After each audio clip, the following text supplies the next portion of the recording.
When the weather gets rough in Alaska, the Coast Guard stands ready to answer cries for help.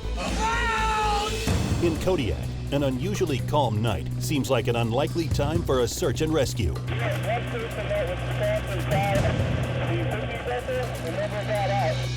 While in Sitka, the air crew is the only option for a man suffering from internal bleeding. He seems like he's breathing a lot faster than he was. And when kayakers near Cordova are caught in an ice field, the Coast Guard rushes to their aid. So definitely a significant amount of ice in the bay. This is something that we normally don't do. The vast Alaskan wilderness, a place where beauty is cloaked by danger. Here, every day, the highly trained men and women of the U.S. Coast Guard risk their lives to save others. America's deadliest waters are protected by Coast Guard Alaska.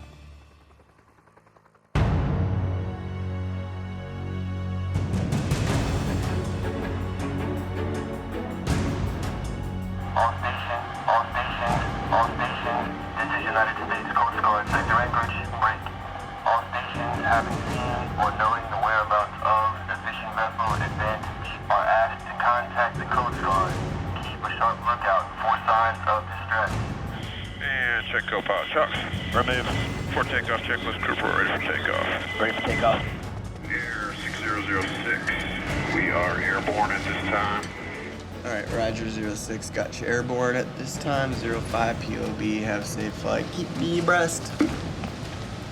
About 12:38 in the AM, we got a call from District letting us know that there was a 406 EPIRB going off about 50 miles south of Kodiak.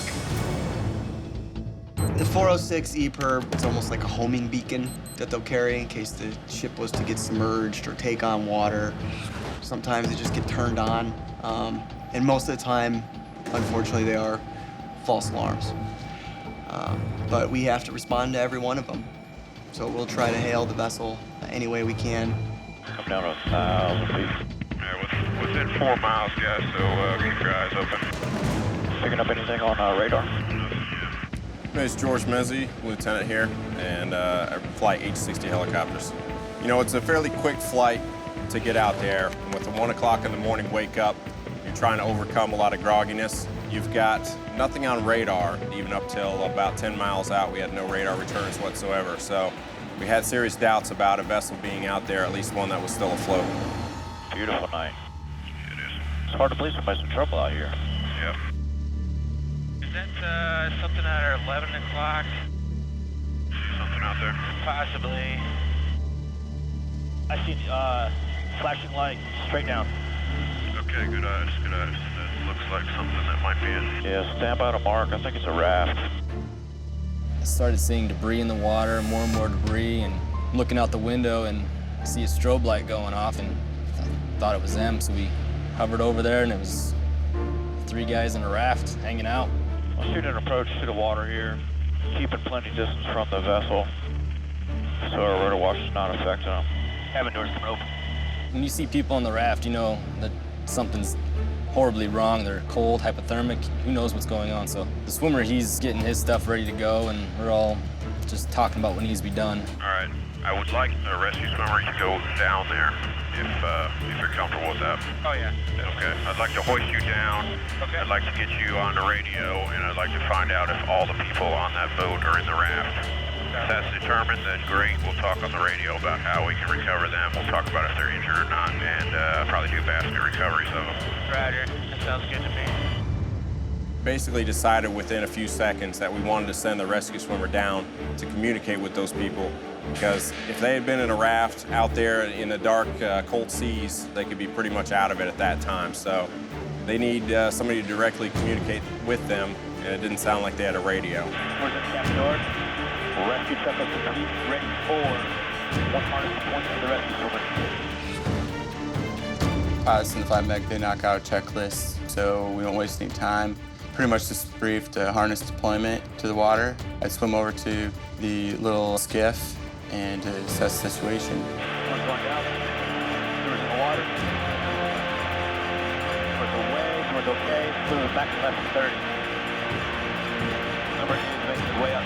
Clock. You got visual on the survivors? When I got over there, there was 3 gentlemen. They were just in like sweatshirt and shorts, no survival equipment.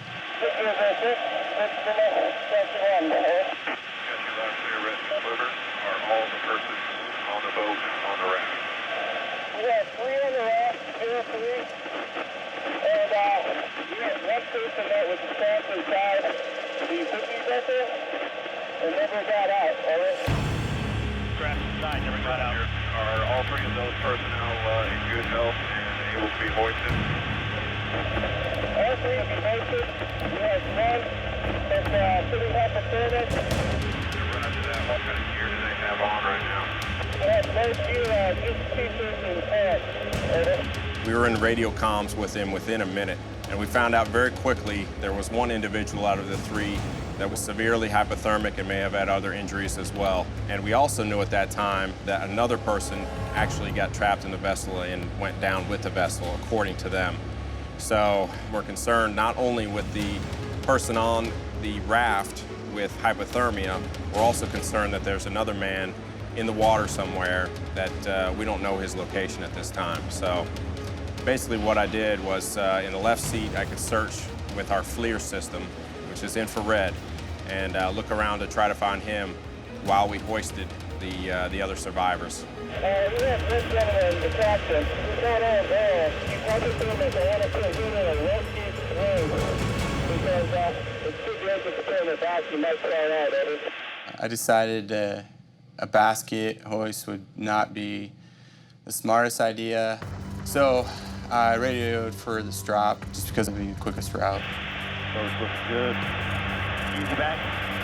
This guy's bare t-shirt in the water. They sent down the strap to me and put him in. You know, I didn't really want to put the guy in the water because he was already in bad shape, but it was the best method. There really was no other option. We had to put 1 guy in the water at a time without chancing blowing that raft over and having 3 guys in the water, potentially getting hypothermic from that. None of them had Gumby suits on, survival gear, nothing. So I delivered the sling to Ryan, and he hooked him up, and it brought him in the cabin as quick as we could, and started getting him warm. Bring the survivor in the cabin. Flight mech pulls us in. We put blankets on the guy in a hypo bag to keep him warm. Hold on, we're still trying to get this guy situated. I'm in the cabin still trying to get the first survivor warmed up the best that I can. Kind of like waiting. It's kind of, I don't want to wait because there's more people in the raft trying to come in, but this guy needs to at least get warmed up and get some protection on him as fast as we can. So we delayed a little bit there trying to warm him up, and then I opened up the cabin door, and Ryan decides to do rescue baskets of the last 2 guys. We put the rescue swimmer back down, and because these other survivors were ambulatory, they could get up and move around. Those took a matter of minutes to get both of those survivors in the cabin. Ryan put them in the basket 1 at a time, and we brought them up as quick as we could.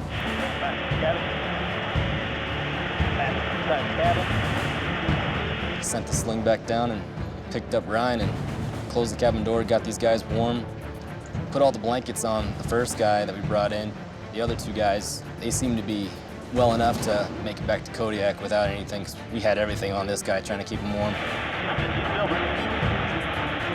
Right away, I knew he wasn't well at all. We hooked up the AED on him, and it didn't read a pulse or anything, so I gave him the signal. Should we start pumping? Should we start blowing? And he's like, yes, let's do it. So we started CPR and just kept it up until we got back. Air 36, hope you got that ambulance on the ramp ready to go. We're 5 minutes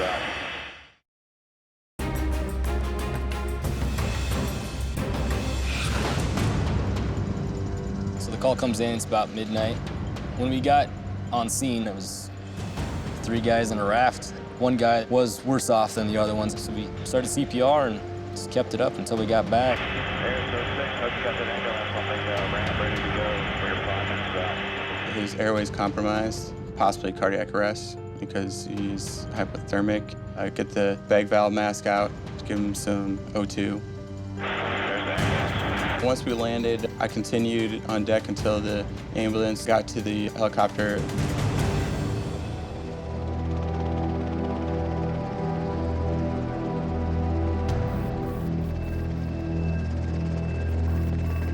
Once we got on deck, the ambulance drove up almost immediately to transfer this man to the hospital.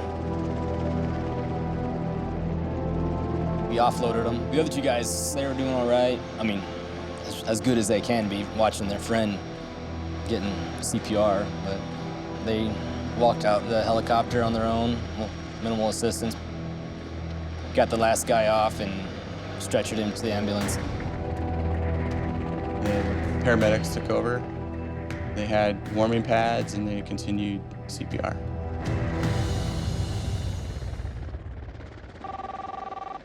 '60 maintenance, Petty Officer Wilson. How can I help you? He's getting his dry suit on. Yes, he's going. He's ready to go flying? Yeah, all right, dressed out. Let's go.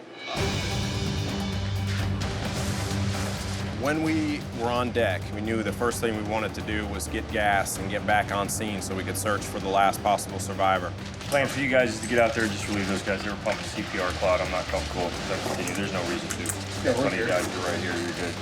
We talked to Ops, who was actually up and at the air station at that time. He made the right call by saying that the rescue swimmer and our flight mech probably needed to be changed out at this point because they had been working extremely hard. Both of them had been doing CPR on the way back. It weighs a lot on the mind and the body to do that kind of work.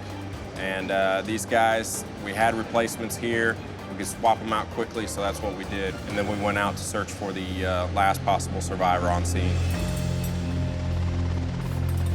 Not that far away. It's about 50 miles south of here. We're going to set up a sector search as soon as we get out. And the thought process, what if the guy made it out of the boat and he's hanging on to a piece of debris or something? No, it's not likely. You never know. Could be some miracle he was wearing a Gumby suit to sleep or something and popped up somewhere else. I'm AMT-3 Christian Sather, a flight mech here at Kodiak. I got the call at 3 in the morning. We were airborne by 3:30. The ready pilots were still on the plane. I knew there was possibly still people in the water, so when we get told that all these guys were in pants and t-shirts, no survival suits, it was imperative that we got out there as fast as we could. All right, debris field is in sight. Making my approach. I don't see the raft. Doors coming up. Hey, Mr. Massey, is this our debris field? I can't see the actual debris field. All I see is what I think is a fuel spill, but we were hoisting before in this area.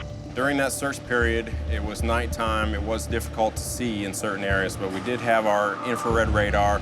We could look around and see if there was any kind of heat signatures in the water. We didn't see any. I don't know where the boat went, though. It's a little raft. That's a good question.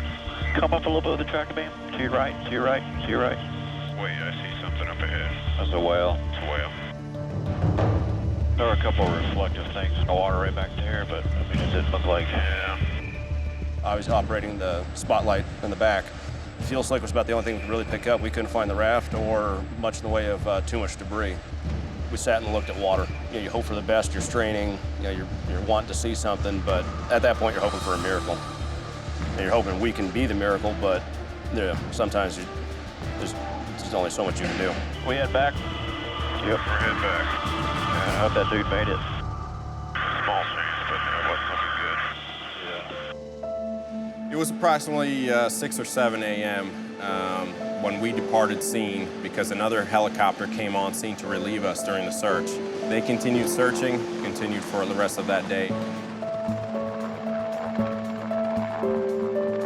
We did everything within our capability of doing. When you can't find them, you know how much time's elapsed. That's pretty demoralizing. Humbles you that you're not always able to get there. You know, Alaska out here, Mother Nature's out to get you, and a lot of times it wins.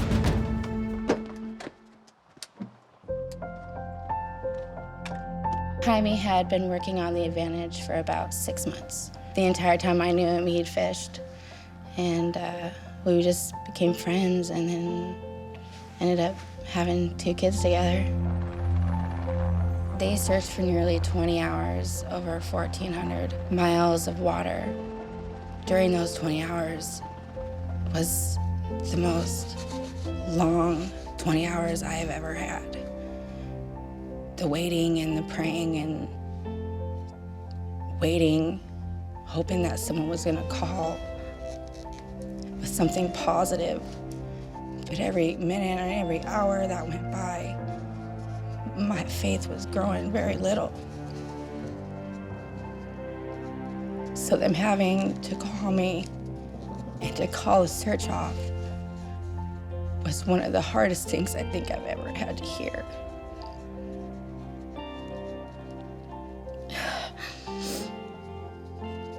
Because then we really knew he wasn't coming home. But for the Coast Guard, it has to be one of the hardest things for them too, to unsuccessfully find somebody.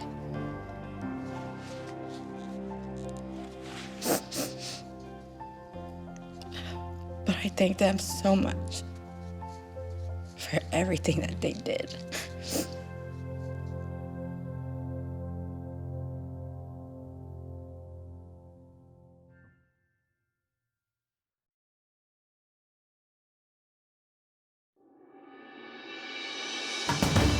We get a lot of out-of-the-box stuff, but I've definitely never had kayakers stuck in an ice field before, and they're like stuck in this little area and the ice is closing in around them. That's definitely a significant amount of ice in the bay. We didn't have a really good picture of what they were facing. It's a perfectly calm, beautiful, icy bay with about 1.5 billion chunks of ice the size of buses floating around in it, you know?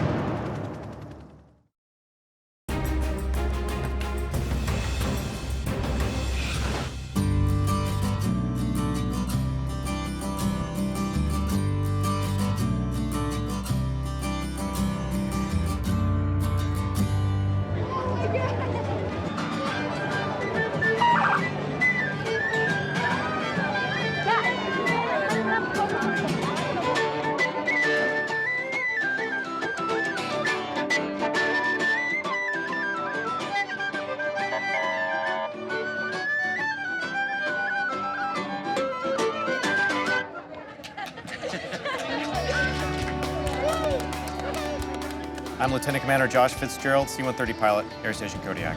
This weekend marks the annual Crab Festival in the community of Kodiak. It's a time when everybody gets together and they have rides and games and great food and lots of cool activities. And we're gonna go out there and do a search and rescue demonstration. So the first thing you're gonna see is the flyby of the Herc and the 60. For this to happen, the Herc has to fly at close to its slowest speed possible, and the 60 is gonna be just keeping pace.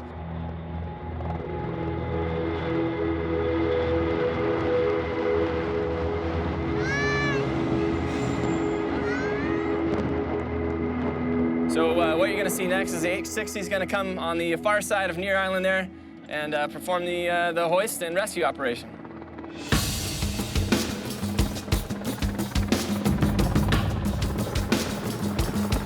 My name is Chris Moore. I'm an aviation survival technician, 2nd class. Usually when we do rescues, there's never anybody except for the survivors around, and it's all business trying to get it done. And this time, doing it in front of the community here in Kodiak it's a whole different feeling. You're definitely in the door of the helicopter, excited to, show them what you do.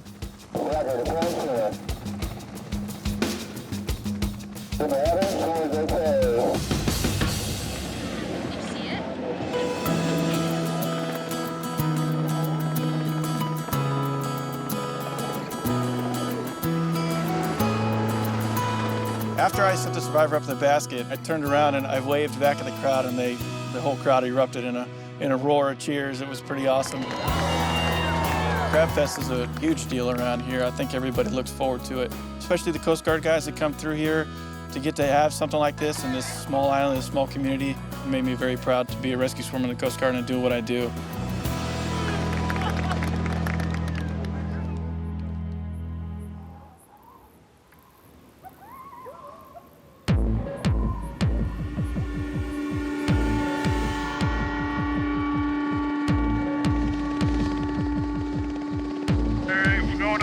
There to get the word? Yes, sir. BTA is about an hour, depending on how the weather is. Roger that, Sheriff. Ready for protection. Just got a phone call this evening for medical evacuation on a 7-year-old gentleman in the town of Klawock. Pick up a gentleman who's got some internal bleeding, and we're going to take him over to the hospital in Ketchikan. Troop ready for takeoff? Ready for takeoff.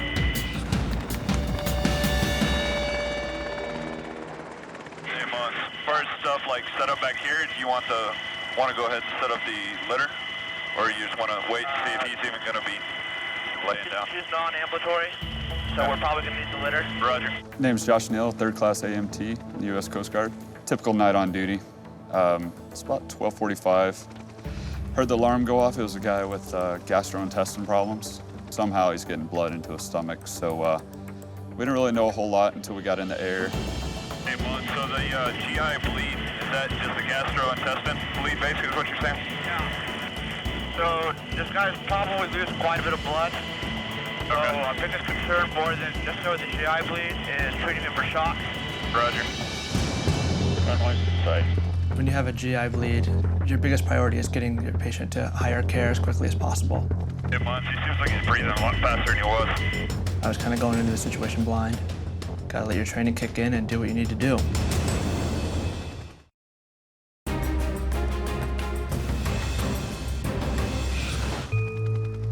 Hey, Mon, so the GI bleed, is that just the gastrointestinal bleed, basically, is what you're saying? Yeah. Phone call this evening for medical evacuation for a gentleman in the town of Klawock.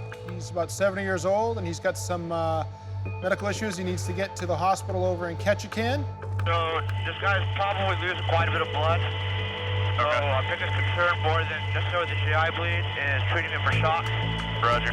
We didn't have a corpsman on this flight, so it was extra important for me and the swimmer to be on the same page. Basically, it's just me and him, so if he needs anything, I need to know what his intentions are, what he's going to do.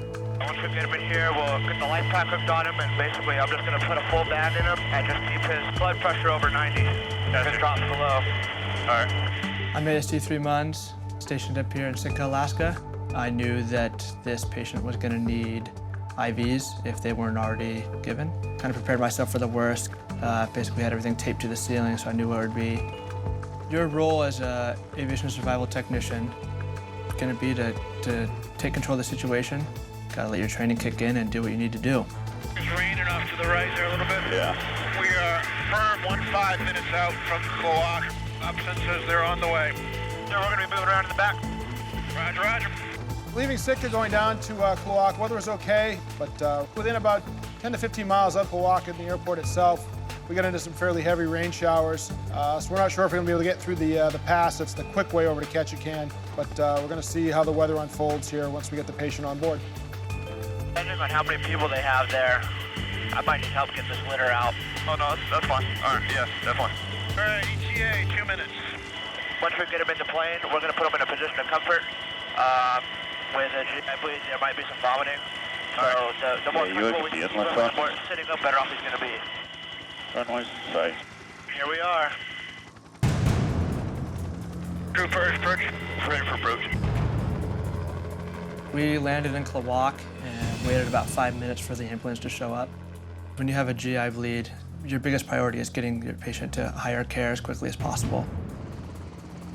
Once the ambulance showed up, I jumped in the rig with the paramedics on board, talked to them about the condition of the patient. With a GI bleed, he can go into shock from loss of blood. So by administering IV, you keep his blood volume up higher. One of the things we're very concerned about anytime we're transporting a patient is the limited care we're able to provide in the helicopter. It's obviously not a great environment to performing patient care. So once we get the patient loaded, the rain actually in the area stopped. Make sure the patient's fairly stable. We're going to get him to Ketchikan the quickest way we can. Hey, Mons, he seems like he's breathing a lot faster than he was. All right, sir, Mons will be off ICS for a minute. Roger. We're about 10 minutes out, guys. En route, my biggest concern was blood pressure dropping due to the internal bleeding. The only way to really keep that up is to make sure that he's got a patent IV and keep fluid in him to keep his heart rate up. All right, he wants to sit up. We're about 5 minutes out. Mons, just hold on 1 second. I'll grab you something to put behind him. Based on the patient's vitals and his general impression, he was pretty stable. He had verbally told me that he was more comfortable in a sitting position, so we sat him up. But besides that, it was mostly just monitoring him in flight until we landed in Ketchikan.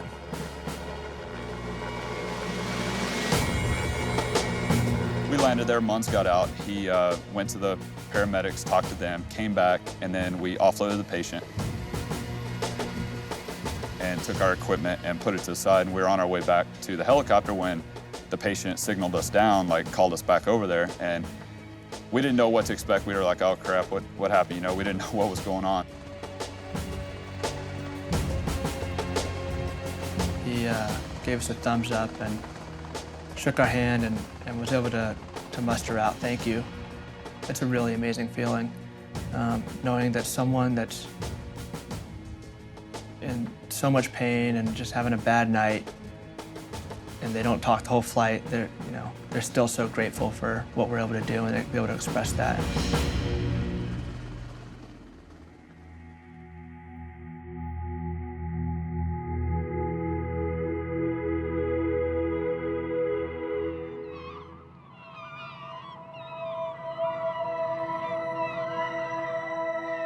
My name is William T. Meyer. I was born in Alaska, 1938. Yeah, I was happy that the Coast Guard was here to help me out. I was bleeding really bad all day long, and Guardian can't make it out on a snowy day. The Coast Guard go out there all kind of weather. The heart goes out to those people, men and ladies of the Coast Guard. Hey, I'm a stranger, you know, and you come and pick me up. No, I'm really thankful for it, you know.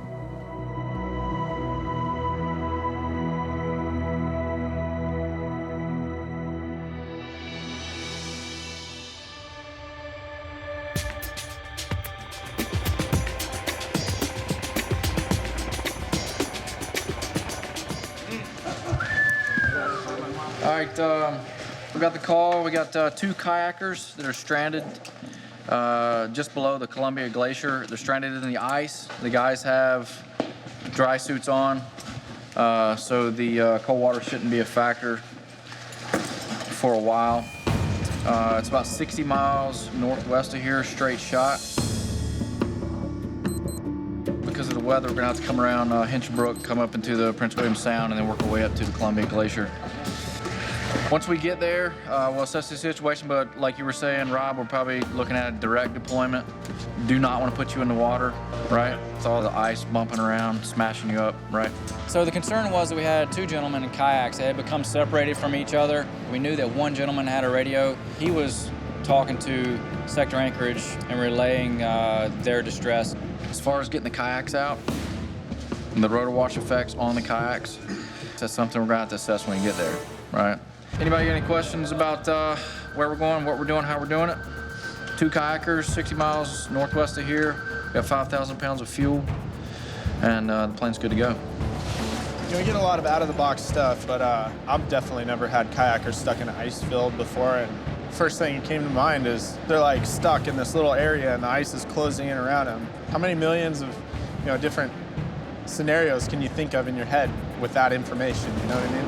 And stats. Josh, ready next.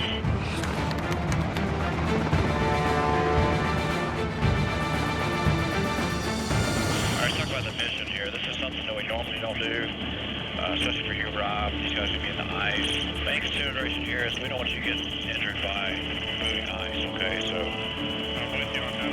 That's an elevator risk. I'm going to plot this position to see which bay we're going to go up to get there. It's rolling over from Valdez arm. The next opening over. Gotcha. We took off from Cordova and were able to fly an abbreviated route there. Arrived on scene, and it took us a little while to find the kayakers. Kayakers, Coast Guard Hilo 6044, guys due in sight. We were prepared for those guys to be hypothermic. They were getting wet, they were starting to get cold. Either one of you wet or hypothermic, and how's your supplies?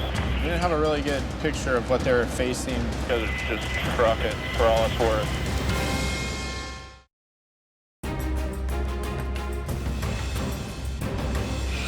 Main consideration here is we don't want you to get injured by moving ice, okay? So we took off from Cordova and were able to fly an abbreviated route there. It took us a little while to find the kayakers.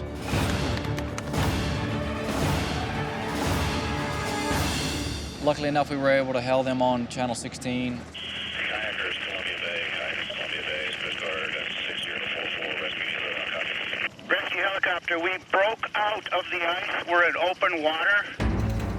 By the time we got there, they were already making their way out. They had already seen an opportunity and they were going for it. So we didn't have a really good picture of what they were facing. You know, it's a perfectly calm, beautiful, icy bay with about 1.5 billion chunks of ice the size of buses floating around in it, you know? Kayakers, Coast Guard Hilo 6044, got you in sight. What's your current plan? Our plan is to go down to Glacier Island. Over. And Kayakers 6044, roger. We'll fly that route to make sure it's passable via kayak. Either one of you wet or hypothermic, and how's your supplies? Our supplies are great, and the hypothermia disappeared once we broke out of the ice and started paddling like crazy. Over. Based on our initial call, we were prepared for those guys to be mildly hypothermic. They had good gear, but still they were getting wet. They were starting to get cold. Once they got out of the thick ice flow and they were able to paddle, they started to warm up and started feeling better. Maybe you can fly down to some point and check in with Klawock and see if there's a route down there. It would take us about 45 minutes to get there. Over. Roger, good copy, and we're going to fly the beach line they call Klawock. We had comms with the vessel on the east side of the ice floe. It turns out they were actually the charter service that was responsible for the kayakers. Klawock 6044, are you guys able to make it to Flint Point? I'm just looking at that. Can you see how far up I'm gonna need to go across to get through the ice? The ice is broken up across the bay here, but that's definitely a significant amount of ice in the bay.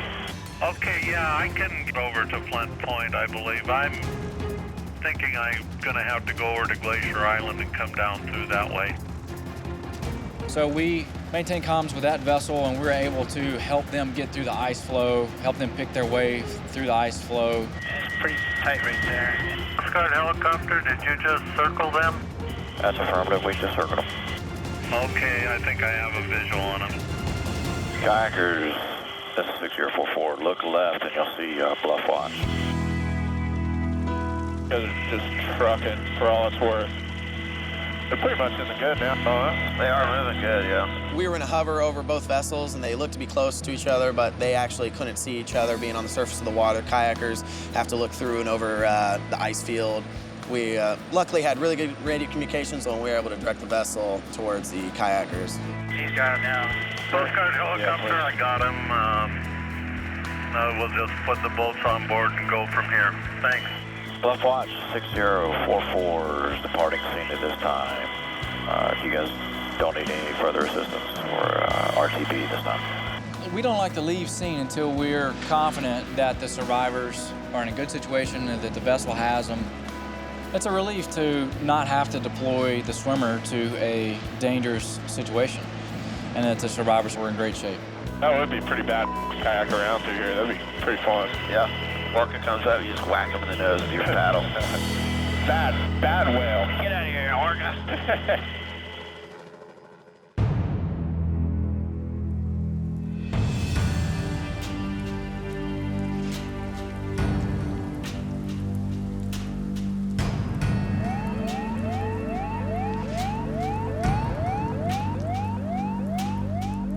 I'm Bill Burwell, lieutenant and MH-60 Tango pilot. I was still sleeping. Pager woke me up and found out we were going to launch for a 65-year-old man with broken ribs. Raspberry Island's a short flight. It's situated just to the north of Kodiak Island, but the weather was kind of closing in. So while it's pretty close, you know, there's still the potential for some varying weather conditions throughout the flight. What we have is a 65-year-old male, non-ambulatory. We're ready if you are there, brother. We heard that the patient had sustained a pretty intense fall. We decided to also bring the corpsman along with our rescue swimmer to provide, you know, an extra level of care. He's got broken ribs and a broken collarbone and very labored breathing. We wanted an altitude restriction in place. Yeah, we got that. In case he's got a punctured lung. I'm HS2 Christina McRobert. With broken ribs, there's other things you have to worry about, that maybe could puncture a lung, that it could impede the person's ability to breathe. There's just a bunch of things that go through your mind. What if, what it could be, and just prepare for what the worst situation could be. I don't know how far he fell. You know, I don't know if spinal even applies. Remember on morphine? Yeah. There's too many unknowns, so I figured we just go and see what is up, and then I would come back to the plane. You guys are like 3 minutes out. My name is Nathan Figula. I'm an aviation maintenance technician, second class here in Air Station Kodiak. Once we got on scene, we did a slow hover taxi over the area. Me and the pilots started talking about the best location for us to do a rough area landing. Right in front of the road, looks pretty good. It looks pretty big. It's like a big cutout area that they made. Come in nice and slow. You guys ready for approach to back? Yes, sir, ready for approach. As we're landing, it was pretty windy and there was snow. It was definitely one of the more confined areas that I've ever landed in. 415. Clear. Tails down. That was beautiful, fellas. Okay, can we get out? Roger. Once we got on deck, we let the HS out and the swimmer out, and they went and talked to the people that had four-wheelers out there that would give them a ride up to where the lodge was, where the gentleman fell. Yeah, if we get enough, we can keep him stationed. Okay. So hands every couple inches? Yep, I'm gonna have you guys go first and I'll slip in here when I can. When we got there, the guy was laying on the bunk and we weren't sure what to expect, how he would be able to move or what would be most comfortable for him, so we had to kind of figure that out. Here we go. 1, 2, 3.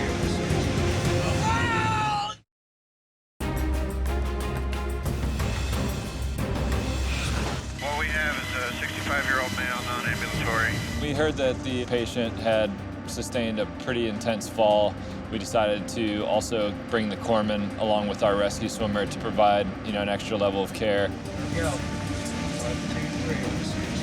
Oh, gee, just a second. Oh! Almost. Not here. About halfway. There we go. Nothing but a thing. Okay, 1, 2, 3. Perfect. There was lots of people to help.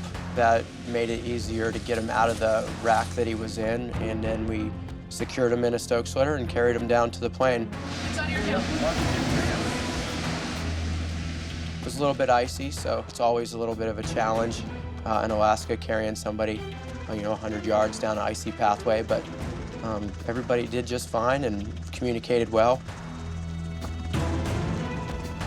So while they were up there loading the patient, I was getting the cabin ready, clearing out the area for the litter to be set up. So once they got close enough to the aircraft, I conned them into the aircraft, making sure it was clear from the rotor arc and everything like that. Once we got the cabin secured and the cabin door closed, conned the pilot up and cleared the trees, and we flew back towards Kodiak. You guys all ready to back? Yeah. Before takeoff checks complete, we're going to come up and back. Laying down was the most comfortable for him. Almost anything hurt him moving, so we kept him laying down, tried to keep him comfortable. 0929. I'm getting it. The corpsman had everything under control. It took us about less than 30 minutes to get back to Kodiak. When you're in the bush of Alaska, you could only be 15 or 20 minutes flight away from town, but when the weather gets bad and maybe a medical condition warrants immediate response, it can feel like you're 1,000 miles away. We really are their lifeline, especially in an emergency. Can you have them have an ambulance wait? Roger. Whenever we go out, there's a lot of variables that we have to encounter. So the combination of, how kind of isolated the hunting cabin was with the fact that the weather was kind of closing in, it really made us the only source for help. When we returned to Kodiak, there was an ambulance waiting, and the patient was transferred and taken to medical care. This was an extremely rewarding duty day. We were able to save someone's life and also encounter some professional challenges. So all in all, it was a great day.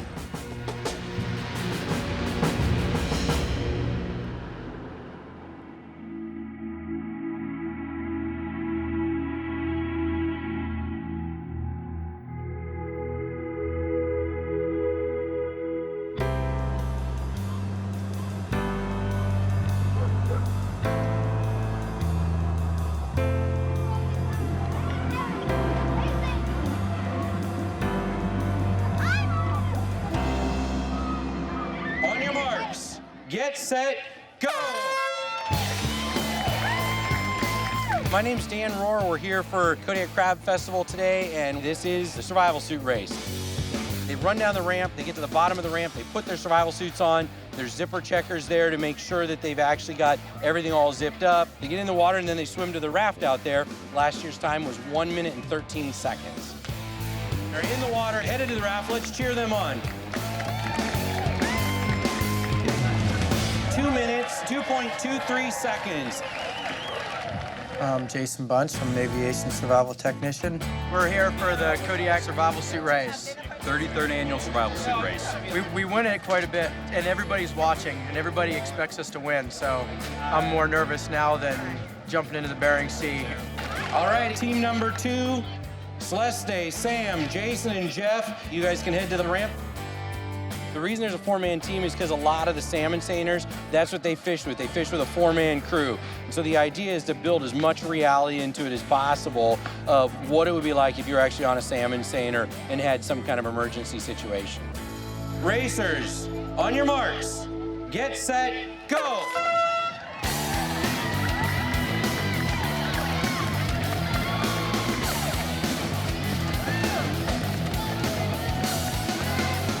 All right, cheer these guys on as they get in their suits. Again, they have to have the zipper checker check them, make sure they're all good to go. First man in the water, second man in the water.